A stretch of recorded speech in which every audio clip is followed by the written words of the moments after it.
On First at 9 this Tuesday, the 12th of August 2025.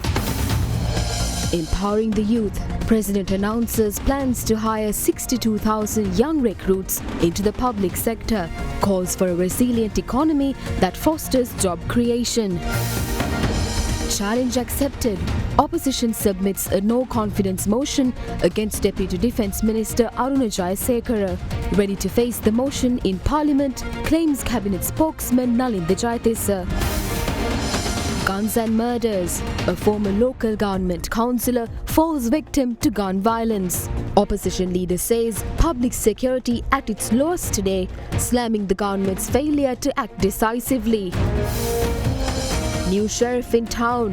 Priyantha Veerasurya appointed Sri Lanka's 37th Inspector General of Police following Parliament's vote to remove Deshamandu Tennakon over misconduct allegations. From Derana, this is Derana First at 9. Live from Studio 24 in Colombo.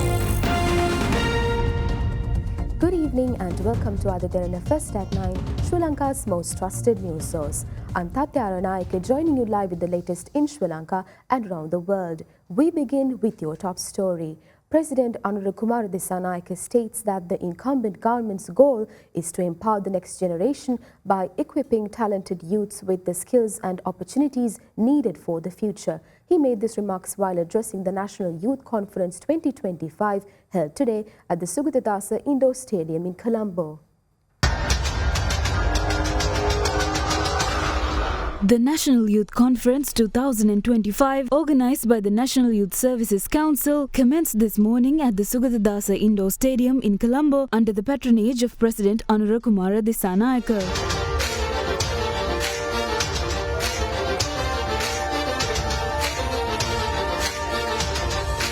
The event was attended by several dignitaries, including Minister of Youth Affairs and Sports Sunil Kumar Gamage, Deputy Minister of Youth Affairs Eranga Gunasekara, and Deputy Minister of Sports Sugat Tilakaratna. The conference began with the Youth Pledge, followed by the official introduction of the newly appointed National Youth Board members for the 2025-2027 term.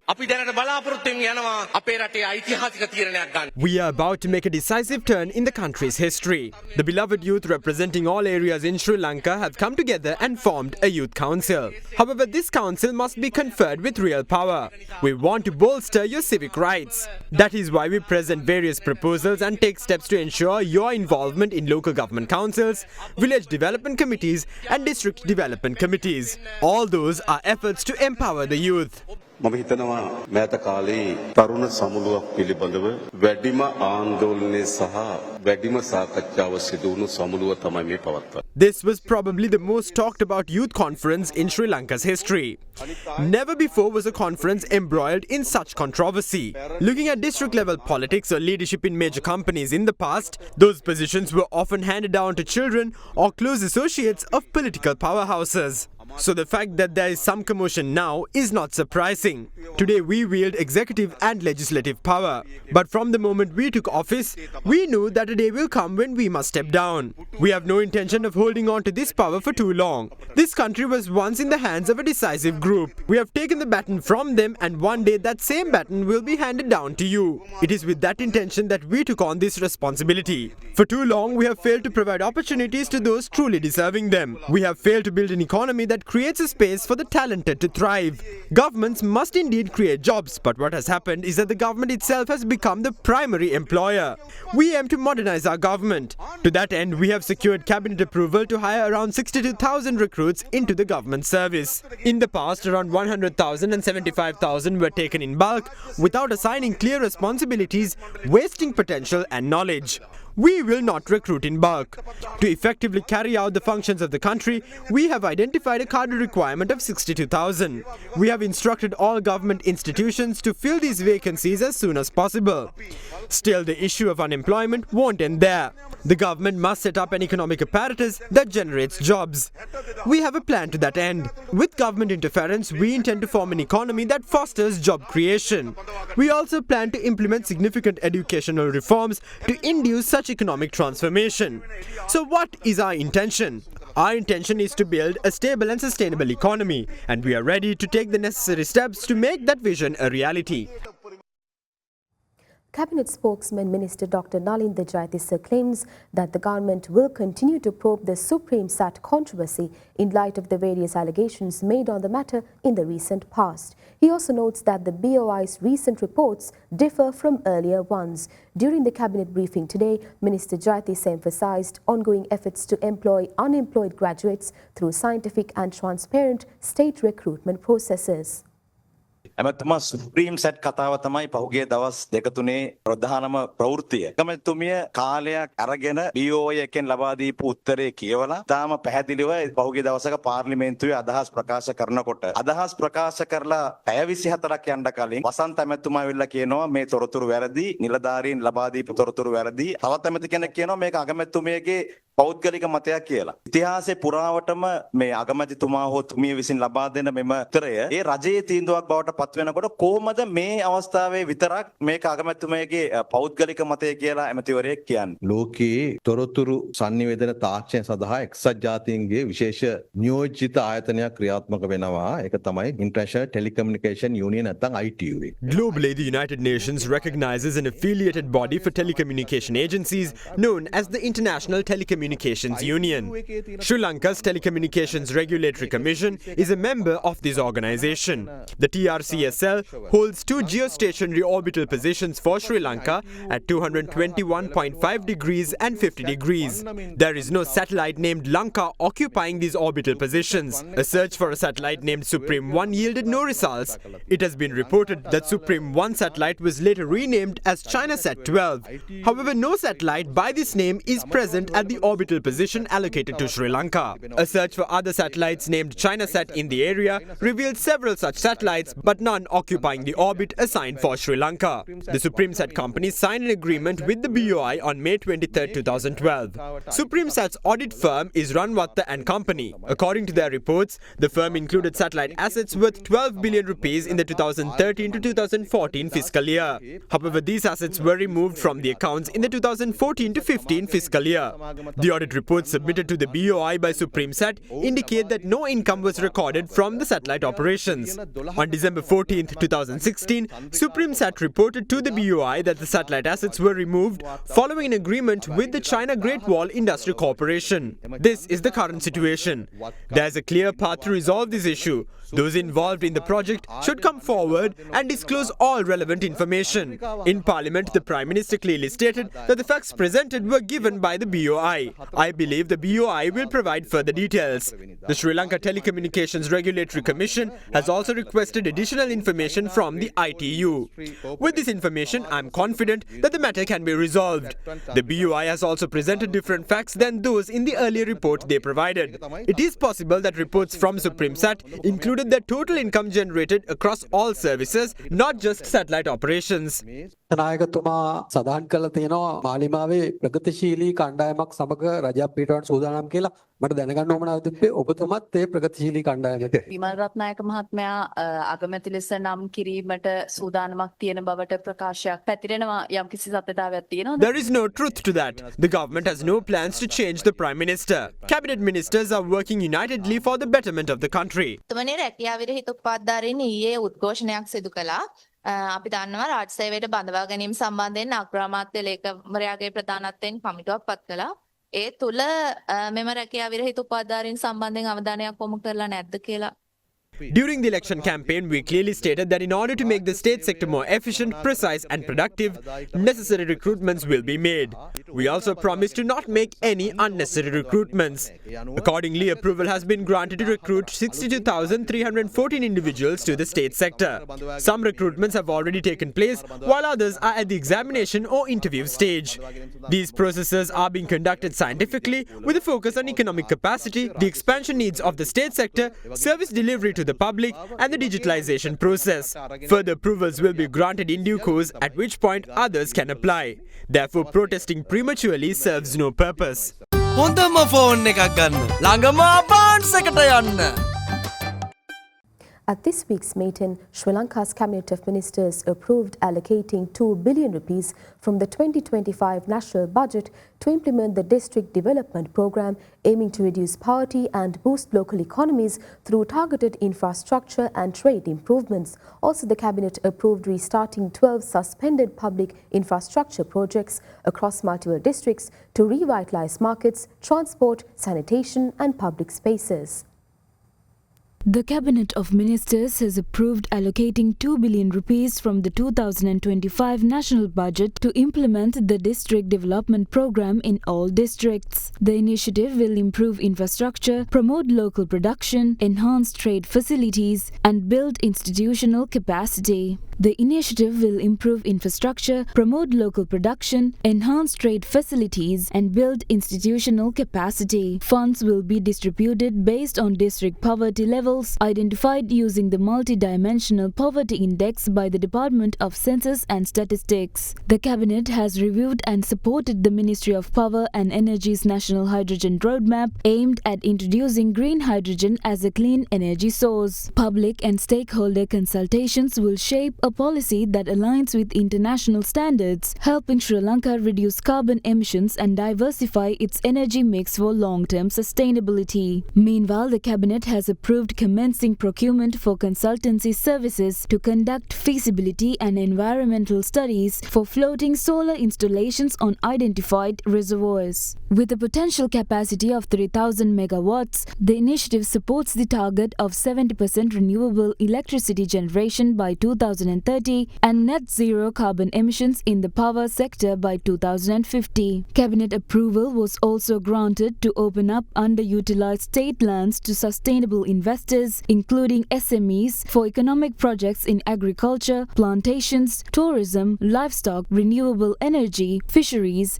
and industry-related production. The lands are under agencies such as the Land Reform Commission, the National Livestock Development Board, and the State Plantations Corporation. Meanwhile, the Cabinet also approved restarting 12 public infrastructure projects suspended since 2021 due to the economic crisis. These include the construction and development of markets, bus stands, wetland parks, sanitation facilities, and public spaces in Valapane, Daulagala, Mulathiv, Habarana, Polonnaruwa, Ampara, Deyandara, Gampaha, Peralanda, and Panadura. The Cabinet also officially sanctioned the drafting of a new Microfinance and Loan Regulation Authority Act to replace the 2016 Act. The bill will incorporate Supreme Court recommendations and stakeholder input to improve regulation, protect borrowers, and ensure financial stability in microfinance sector. Cabinet has also approved submitting regulations under Colombo Port City Economic Cooperation Act for parliamentary approval. The regulations designate IFS Colombo 1 Private Limited, ICC Port City Private Limited,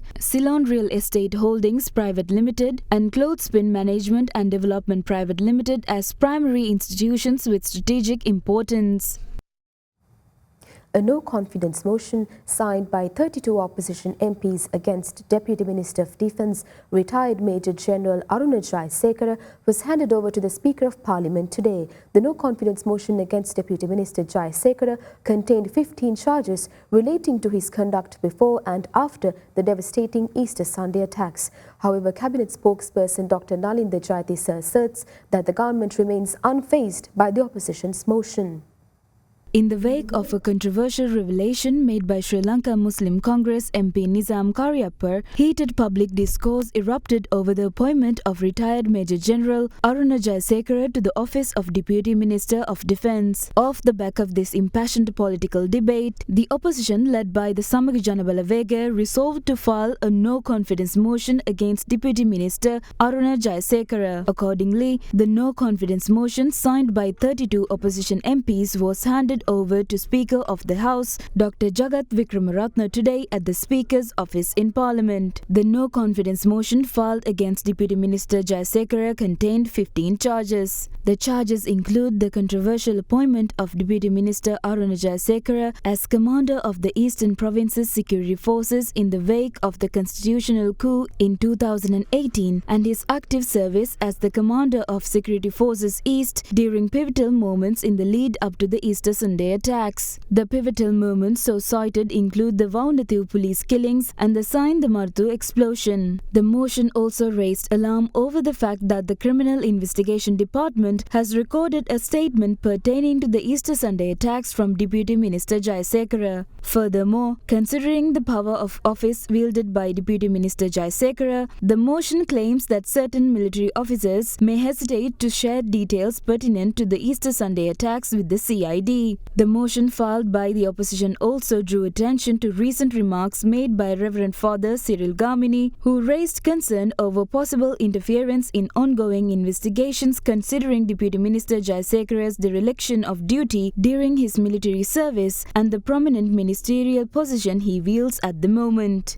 Spokesperson for Cardinal Malcolm Ranjit, Reverend Father Cyril Gamini asserts that the Catholic Church is skeptical of the credibility of investigations due to Deputy Minister Jayasekara's presence in the government. Opposition MPs shared their thoughts on the matter after handing over the no-confidence motion to the Speaker of Parliament. The bomb explosion in Saindamarthu occurred on the 26th of April 2019 when Deputy Minister Aruna Jayasekara served as the commander of security forces in the eastern province. A group of individuals affiliated with Zaharan died during the fatal explosion. A key suspect named Sarah Jasmine disappeared in the immediate aftermath of this explosion. The incumbent Deputy Minister of Defence bore significant responsibilities during the explosion. It is self-evident that the investigations in question will not be credible if a former officer who was derelict in his duties is allowed to wield an influential ministerial position. If the President is keen on nabbing the mastermind behind the Easter Sunday attacks, the government must agree to this motion. We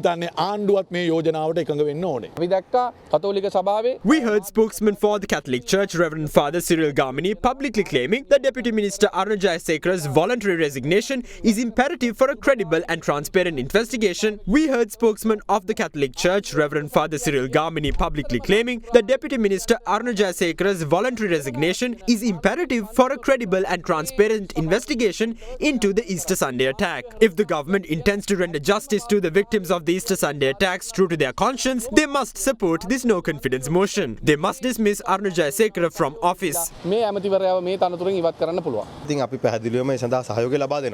will definitely support the no-confidence motion against Deputy Minister Aruna Jayasekara. We have our justifications. There is a strong case to be made that he was derelict in his duties as Commander of Security Forces East. We also remind the government that many who were similarly derelict in their duties now wield key government positions. Singling out one person by way of a no-confidence motion will not render justice to the victims of the Easter Sunday attacks. Parliament must also act against those who sat on pertinent intelligence reports, knowing full well that an attack was about to transpire. Many claimed that the Gotabaya Rajapaksa government was complicit in the Easter Sunday massacre. They claimed that the military knew about the impending attacks. They also claimed that military intelligence was aware of the attack. The incumbent president spun numerous elaborate tales in Parliament. Please fact-check those rumours now. Everyone who stood on the altar and lied to the public must make amends immediately. If they fail to do so, they will invoke the wrath of God. It is evident that the incumbent government is already feeling the wrath of God right now. Many members of Parliament allied with Sajid Premadasa were once members of the Parliamentary Select Committee that probed the Easter Sunday attack. Now they seem to recall all the names they once conveniently forgot at those committee meetings. Why are they trying to pin the blame on a government MP? It is evident that the opposition intends to foil our efforts to hunt the mastermind behind the Easter Sunday attacks. Earlier we thought only the Rajapakshas wanted to throw a wrench in our plans. However, now it seems that the SJB-led opposition is also of the same opinion. We are not shaken by these allegations. Please bring this motion up in Parliament. If they do so, more information hidden earlier will make its way to the surface.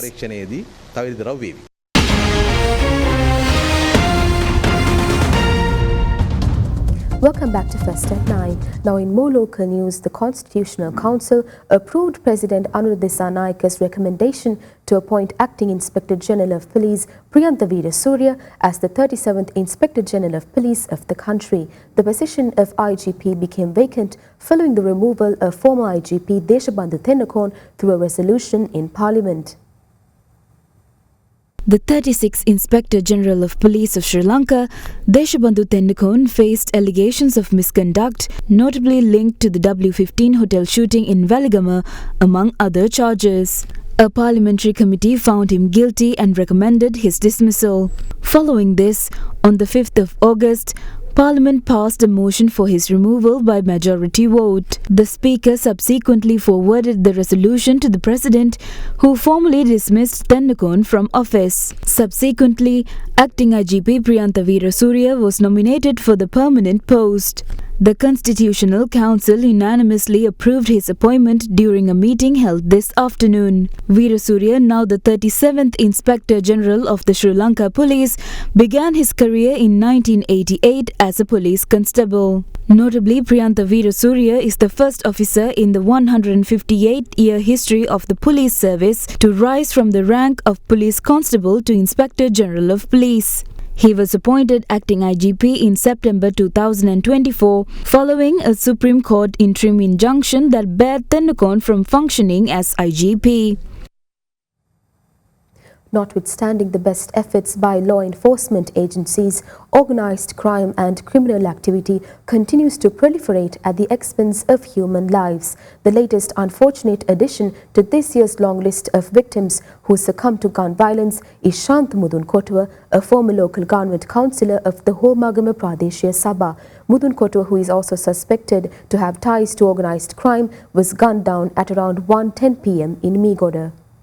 A former local government councillor of the Homagama Pradeshiya Sabha was gunned down at around 1:10 p.m. on Article Road, Meegoda. The shooting follows a spate of recent shootings and an uptick in organised crime reported from across the country. Police report that the victim, riding a scooter at the time of the incident, was shot by the gunman who arrived at the scene of the crime by car. Despite sustaining a single gunshot wound, the victim managed to abandon his scooter and escaped to a nearby house where he informed a resident that he had been shot and needed urgent medical attention. In a desperate attempt to escape, the victim then boarded a nearby three-wheeler but collapsed shortly thereafter. According to reports, before the victim's demise, he engaged in an unsuccessful attempt to make a phone call. Alerted by nearby residents who dialed the 119 emergency hotline, the police responded swiftly and transported the injured man to the Meegoda base hospital. Despite best efforts by paramedics, he was pronounced dead upon arrival. Immediately after being tipped off of the shooting, the police set up roadblocks and carried out vehicle checks. Consequently, at the Palangtuna junction in Talangama, officers stopped a suspicious white car, later confirmed to be the vehicle used in the attack. A 9mm firearm believed to have been used in the shooting was found inside and the car's driver was taken into custody. However, the suspected gunman had exited the vehicle before the stop. The victim of the shooting was identified as a 46-year-old Shantha Mudun Kotuwa, also known as Bana Mantri, a former member of the Homagama Pradeshiya Sabha. He had political ties to several parties, including the Sri Lanka Freedom Party and later the United National Party. Mudun Kotuwa, a resident of Wataraka Padukka, was involved in the real estate and construction industry. Police also revealed that just days before the shooting, he had filed a complaint with the Meegoda police over a land dispute. The victim was the brother-in-law of a known criminal by the name of Gagana. Police suspect that the victim committed extortion against various individuals by using the name Lalit Kannangara. According to the police, Lalit Kannangara happens to be a notorious underworld operative known widely by the alias Bus Lalit. Authorities believe that Bus Lalit may have orchestrated the murder in retaliation of the deception committed by the victim. Meanwhile, commenting on the gruesome Homagama murder, opposition leader Sajid Premadasa claims that Sri Lanka's public security is at its lowest today. Premadasa asserts that the recent spate of murders directly impact national security and further called out the government on its failure to address this salient national concern. The murder which was reported today took place in Homagama. Homagama is incidentally the electorate of the Deputy Minister of Defence. He once boasted that he would school us on national security. A former local government councillor from his electorate was brutally murdered. This trend of murder seems to be proliferating rapidly. Bullets, bombs, bayonets, swords, daggers and T-56 firearms have found their way into the public sphere. We'd like to question President Anrukumara Dissanayake if he has any solution to this issue. The government continues to claim that such murders are not a threat to national security. We are of the opinion, however, that murders impact national security. Public security is at its lowest today. This government has failed to provide solutions to this salient national concern. අද මහජන ආරක්ෂාව බිඳුවටම වැටිලා. එයට විසඳුම් ලබා දෙන්නට මේ රජය අපොහොසත් වෙලා තිබෙනවා. UN High Commissioner for Human Rights Volker Turk will present his latest report on Sri Lanka at the opening of the 60th UN Human Rights Council session in Geneva beginning September 8th. The report follows his 4-day visit to Sri Lanka in June and is expected to highlight key observations, including his visit to Chemmani mass grave site. The session runs through October 8th. Meanwhile, the UK and Canada are reportedly planning to table a new resolution on Sri Lanka. Representing the country, Foreign Minister Vijitha Herath will deliver the official government response. The Perseid meteor shower, the largest of 2025, will peak tonight into the early hours of tomorrow, offering up to 100 meteors per hour. According to astrophysicist Gihan Veerasekara, the best viewing time is around 5 a.m. when the meteor shower will be most visible in the northern sky. Active from mid-July through late August, the Perseids are caused by debris from Comet Swift-Tuttle. For optimal viewing, experts recommend heading to dark locations away from city lights, looking towards the northeast.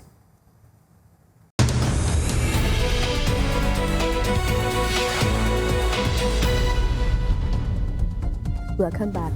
Taking you to business news, the Colombo bourse closed in green today as a result of price gains in counters such as National Development Bank, Dialog Asiata and Carson Cumberbatch. The benchmark all-share price index climbed 0.25% to settle at 19,972.79 points. The more liquid S&P Sri Lanka 20 declined by 0.03% to end at 5,826.56 points. Market turnover crossed 7.5 billion rupees. Foreign participation in the market activity remained at subdued levels, with foreigners closing as net sellers, offloading shares worth 77 million rupees.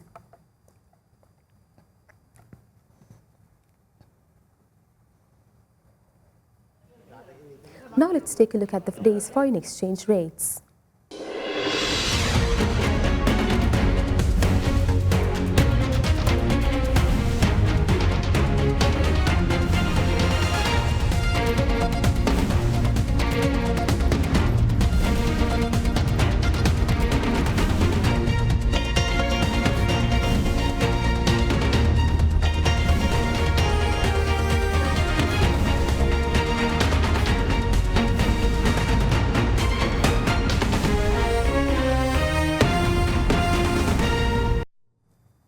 That's all for tonight from First at 9. For the latest developments around the clock, stay in touch with Ada Derana, the Sri Lankan news brand of international excellence. Thank you for joining. Have a great night.